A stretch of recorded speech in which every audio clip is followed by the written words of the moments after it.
Alors que certaines personnalités de droite, telles que Xavier Bertrand ou encore Dominique Bussereau, ont récemment décidé de quitter le Parti des Républicains, affirmant ne plus se reconnaître dans les valeurs prônées par ce dernier, une nouvelle figure, et pas des moindres, de ce qui fut jadis l'UMP, a décidé de se mettre en retrait.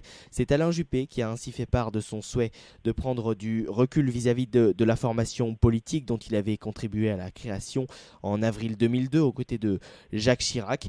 Et donc à l'occasion de ses vœux à la presse, lundi 15 janvier, Alain Juppé a annoncé, je cite, prendre du recul vis-à-vis du parti Les Républicains en attendant de voir ce que devient LR, notamment dans la perspective des élections européennes de 2019. Alain Juppé s'est ainsi expliqué et a déclaré qu'il n'avait pas payé sa cotisation 2017 et qu'il ne payerait pas celle de 2018. Pour en parler, nous recevons Ludovic Vigogne. Bonjour monsieur. Bonjour. Journaliste politique au quotidien français L'Opinion, où vous êtes chargé du suivi de la droite et du centre. Vous avez écrit notamment Ça m'emmerde ce truc, 14 jours dans la vie de Nicolas Sarkozy avec Éric Mandonnet en 2012, et puis Nicolas Sarkozy de Neuilly à l'Élysée en 2007 avec Bruno Jeudi. Vous connaissez donc bien ce sujet. Est-ce justement ce départ d'Alain Juppé, mais également de Xavier Bertrand, de Dominique Bussereau, est-ce une étape de plus dans la refondation de la droite? Alors, je me permets de vous corriger, c'est pas encore tout à fait un départ. C'est comme vous le disiez, une prise de recul. Factuellement, dans sa tête, Alain Juppé considère toujours qu'il est membre des Républicains, qu'il n'en a pas encore démissionné. Alors, peut-être ça viendra, sans doute cela viendra pour beaucoup. Que ce soit du côté de Laurent Wauquiez ou d'Alain Juppé, cela va venir. Mais c'est pas encore tout à fait un départ officiel dans les formes. Alors c'est vrai qu'avec Alain Juppé, toutes les questions partisanes sont toujours assez complexes. Il dit jamais les choses de manière très claire, donc c'est souvent prétexte à beaucoup d'interprétations. Mais pour l'instant, c'est pas encore un départ officiel en bonne et due forme. Oui, alors ce qui est intéressant quand même, c'est la manière dont tout cela s'est fait, cet acte donc d'arrêter de cotiser, alors que Alain Juppé aurait pu faire, comme le font traditionnellement les hommes politiques, une tribune ou quelque chose de plus classique, une interview télévisée. Qu'est-ce que justement cela souligne? Qu'est-ce que cet acte de communication souligne? Bon, d'abord, je pense que ça montre qu'on reste quand même dans le flou, parce que s'il avait voulu faire quelque chose de peut-être de plus solennel, il aurait fait une tribune à 20 heures, il aurait peut-être choisi de communiquer de manière plus cérémoniale, je dirais. Là, il jette un caillou supplémentaire un peu sur le chemin de Laurent Wauquiez. C'est pas une surprise. D'abord depuis la présidentielle et sa défaite à la primaire, et ensuite le feuilleton François Fillon, où il n'a pas réussi à revenir. Alain Juppé avait pris quand même beaucoup de champ avec les Républicains. Ensuite, dans la perspective de l'élection de Laurent Wauquiez, il en avait pris encore davantage. Il faut se souvenir que à la veille du premier tour, il avait annoncé qu'il voterait lui à titre personnel pour Maël de Calan, un des adversaires de Laurent Wauquiez. Et donc là, c'est une étape supplémentaire qui s'explique pour différentes raisons. D'abord des raisons de fond. C'est une évidence. Laurent Wauquiez et Alain Juppé ne défendent pas la même droite, notamment sur le plan européen, et c'est très important, parce que dans la tête d'Alain Juppé, c'est là-dessus que les choses vont se structurer dans les mois qui viennent. Et puis aussi pour des raisons personnelles. Je veux dire, en 2014, quand Laurent Wauquiez a vraiment commencé son ascension, il a clairement décidé d'incarner la ligne anti-Juppé. Bon, cela se paye un peu aujourd'hui. Voilà, Laurent Wauquiez est élu président des Républicains, mais Alain Juppé prend du champ avec les Républicains, avec sans doute un jour son départ. Oui, d'ailleurs, il se trame du côté des Républicains que Alain Juppé a attendu la fin de la campagne et des élections des Républicains pour annoncer donc le fait qu'il ne payerait pas sa cotisation en 2017 et en 2018. Et alors justement, Ludovic, quel avenir pour Alain Juppé désormais? Est-ce que dans les prochains jours, dans les prochaines semaines, on va entendre un coup de théâtre? Alain Juppé rejoint La République En Marche pour notamment peut-être y diriger une liste pour les européennes. Quel avenir politique C'est pas désormais?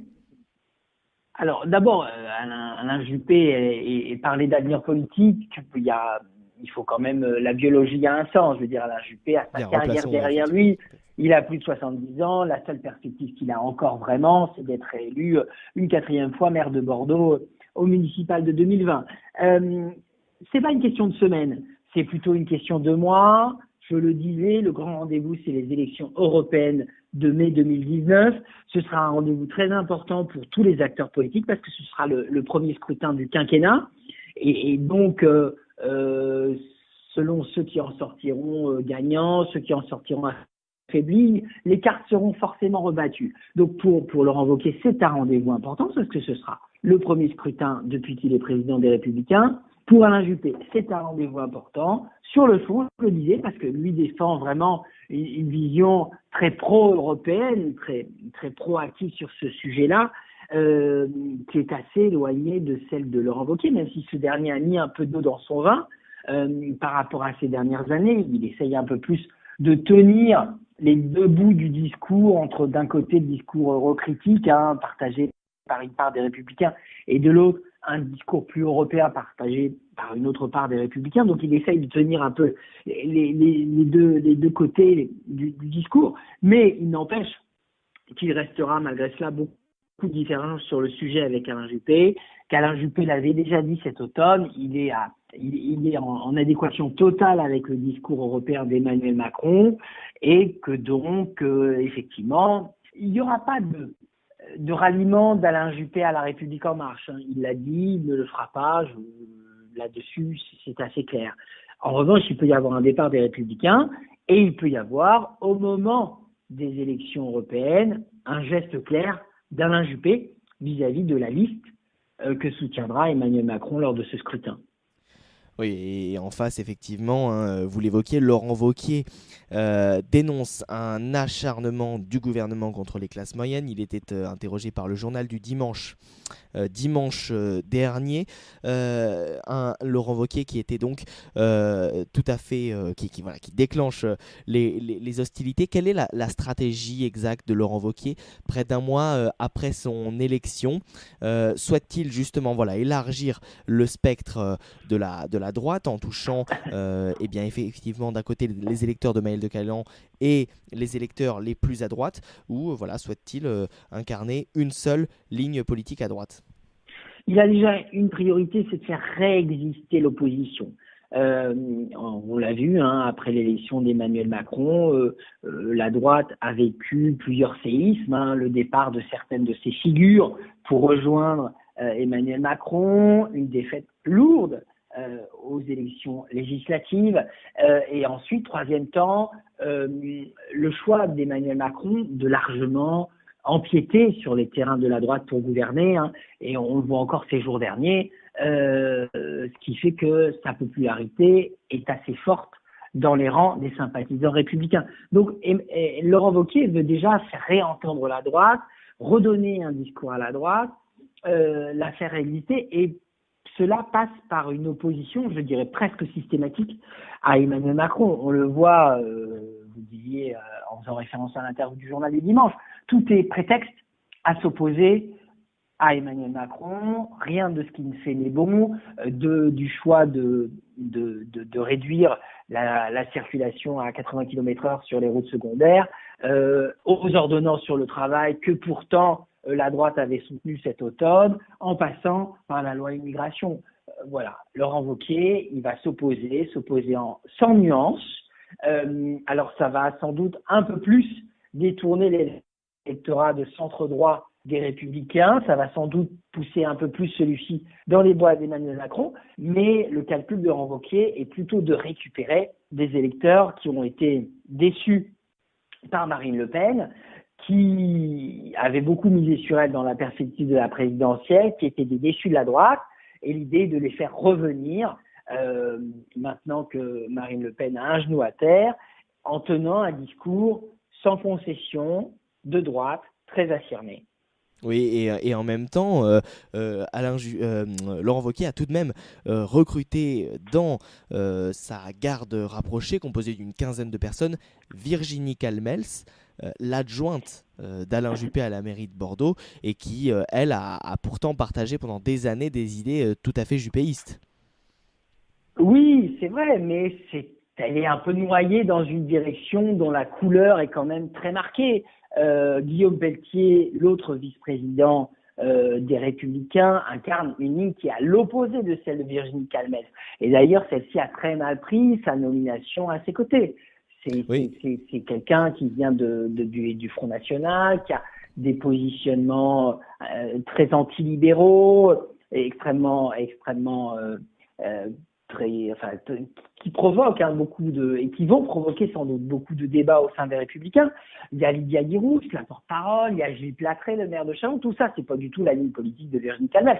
Donc celle-ci, même si elle a été choisie comme vice-présidente lors de la campagne de Laurent Wauquiez, parce que celui-ci voulait faire un coup, voulait montrer qu'il élargissait, voulait montrer que même des proches d'Alain Juppé pouvaient le soutenir, elle aura une influence extrêmement marginale.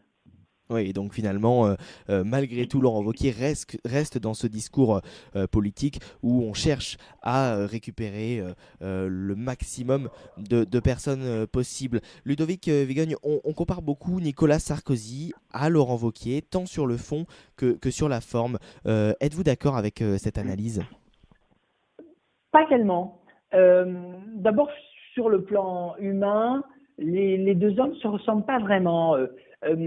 Il a beaucoup d'affect, Nicolas Sarkozy. Quand vous êtes dans une pièce avec lui, vous lisez à livre ouvert sur son visage. Laurent Wauquiez, c'est quelqu'un de plus dur, c'est quelqu'un de plus dissimulé. Il a un côté un peu plus mécanique. On le compare à Jacques Chirac, à juste titre. Jacques Chirac, il était mécanique. C'était très difficile de lire sur son visage, de savoir ce qu'il pensait vraiment, intérieurement, profondément. Ensuite, sur le plan politique, Nicolas Sarkozy, il avait un credo, c'était rassembler, rassembler, rassembler. Il pouvait tenir des discours assez durs, il tendait toujours la main, il essayait malgré tout d'avoir la direction la plus collégiale.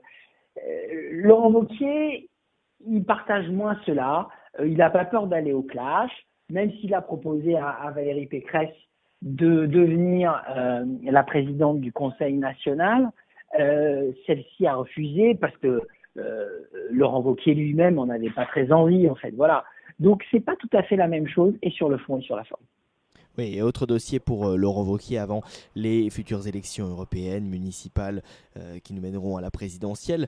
La réduction de la dette de 55 millions d'euros du parti. Le nouveau président devrait rencontrer les banques durant le premier trimestre et trancher entre plusieurs options, notamment en ce qui concerne le siège parisien rue de Vaugirard, c'est-à-dire vendre quelques étages ou la totalité, voire en louer une partie. Oui, hein, les Républicains étaient déjà en situation financière très difficile avant la présidentielle. Il est sûr que la double défaite qui a été connue à cette époque-là, avec la défaite de François Fillon, puis la défaite aux législatives, va faire que encore moins d'argent va rentrer dans les caisses du parti, et donc la situation financière va encore s'aggraver, et il va y avoir effectivement un choix à faire. Est-ce que les Républicains gardent leur siège, ou bien est-ce qu'ils le vendent pour essayer un peu d'éponger la dette? Ça, c'est Laurent Wauquiez qui va faire ce choix. Je crois qu'il le fera aux alentours de mars. Et voilà, il va y avoir un dialogue avec les banques pour essayer d'avoir un peu d'oxygène sur le plan financier. Est-ce qu'il y a une autre solution que vendre le siège? Je ne sais pas, mais c'est sûr que la situation financière des Républicains est aujourd'hui catastrophique. Oui, catastrophique et alarmante, mais néanmoins, ce n'est pas le seul parti à connaître cette situation. On va terminer, Ludovic Vigogne, sur l'Europe. Effectivement, on s'en souvient, en 2011, l'ancien ministre des Affaires européennes de Nicolas Sarkozy, justement, Laurent Wauquiez, avait publié un livre, Europe. Il faut tout changer. Alors, Laurent Wauquiez n'est pas Philippe Séguin, mais son positionnement européen est un vrai problème pour un bon nombre de membres des Républicains. En 2019, il va donc falloir trancher du côté des Républicains et du côté de chez Laurent Wauquiez et afficher une ligne claire, en tout cas, en ce qui concerne les futures européennes. Oui, alors, le livre, il avait sorti en 2014, hein, à l'occasion des élections européennes de 2014, et notamment, il proposait de créer un noyau dur de pays européens à 6 seulement. Voilà, et ça avait fait beaucoup de débats à l'époque, et ça avait suscité beaucoup de colère, notamment d'Alain Juppé. Ceci explique cela. C'est sûr que là, Laurent Wauquiez ne tiendra pas le même discours, un discours aussi radical qu'à l'époque. Il a déjà amendé sa position durant sa campagne pour la présidence des Républicains en réaffirmant, je le cite, « Je suis profondément européen ». Donc, il essaye déjà de donner des gages. Mais il ne négligera pas non plus la frange extrêmement eurocritique, souverainiste au sein des Républicains. C'est à la France populaire, à la France ouvrière que Laurent Wauquiez veut envoyer des messages pour faire revivre la droite. Et cette France-là, elle est très peu pro-européenne. Elle s'estime plutôt laissée à la marge. Elle est très critique vis-à-vis de Bruxelles sur le plan de l'immigration, par exemple, ou sur la directive du travailleur détaché. Donc, Laurent Wauquiez va envoyer des signaux à cette France-là, et les signaux qu'il enverra, c'est des signaux qui seront très peu favorables à l'Europe.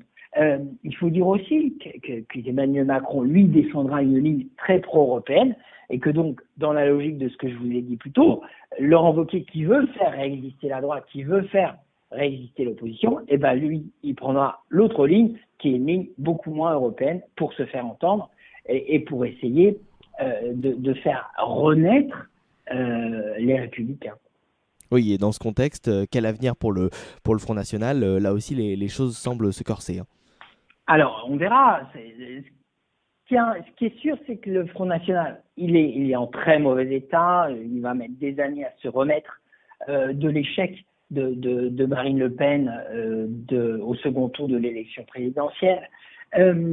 Mais malgré tout, il y a un petit avantage, c'est que Laurent Wauquiez, lui, il sera obligé de tenir un discours un tout petit peu nuancé. Le Front National, lui, ne tiendra un discours qui sera en rien nuancé sur le plan européen. Donc, ça l'aidera peut-être à être un peu plus audible. Mais il faut se souvenir qu'en 2014, le Front National était sorti premier parti de France avec à peu près 24% des suffrages. On ne voit pas comment il rééditerait un tel exploit, surtout après le départ de Florian Philippot, qui fera sans doute une liste. Et donc, c'est aussi un parti qui risque de perdre par rapport à 2014. Et ça aussi, ce sera souligné. Oui, en tout cas, il sera intéressant d'analyser eh bien, dans les prochains jours, hein, puisque une première élection législative partielle aura lieu dans le territoire de Belfort ce week-end, donc le 28 janvier, et avec un second tour le 5 février. Et on s'attend à une bataille entre le FN et les Patriotes. C'est-à-dire qu'il y a, pour la première fois, les Patriotes, le parti de Philippot, qu'il a lancé cet automne, présente des candidats, et donc présente un candidat face au Front National, et donc effectivement sur le terrain, ça provoque des bisbilles. Il y aura notamment des jours où il y aura d'un côté Florian Philippot qui sera là pour soutenir sa candidate, et puis de l'autre Gilbert Collard qui sera là pour soutenir le candidat du FN. Il y aura aussi une autre législative partielle à ces mêmes dates, qui sera dans le Val d'Oise, dans la première circonscription du Val d'Oise. Ouais. Oui, dans le Val d'Oise, et qui opposera cette fois-ci Ludovic? Alors ça oppose tous les partis, hein, y compris dans le territoire de Belfort. Dans le territoire de Belfort, c'est un député, les Républicains, qui a été annulé, et ça se jouera entre ce député, les Républicains annulés, Yann Boucard, qui est candidat à nouveau, et le candidat du Modem, qui est soutenu par la majorité présidentielle, qui s'appelle Christophe Grudler. Grudler avait perdu à 279 voix en juin. Ça sera serré. On verra. Voilà, ce sera très serré. Oui. Dans le Val d'Oise, c'est une députée La République En Marche qui avait été annulée et qui est logiquement favori du scrutin. Oui, on imagine. Merci beaucoup, Ludovic Vigogne. En tout cas, on peut lire l'ensemble de vos articles consacrés à la droite et à l'extrême droite dans le quotidien français L'Opinion. Et à très vite sur C'est l'Info. Merci à vous.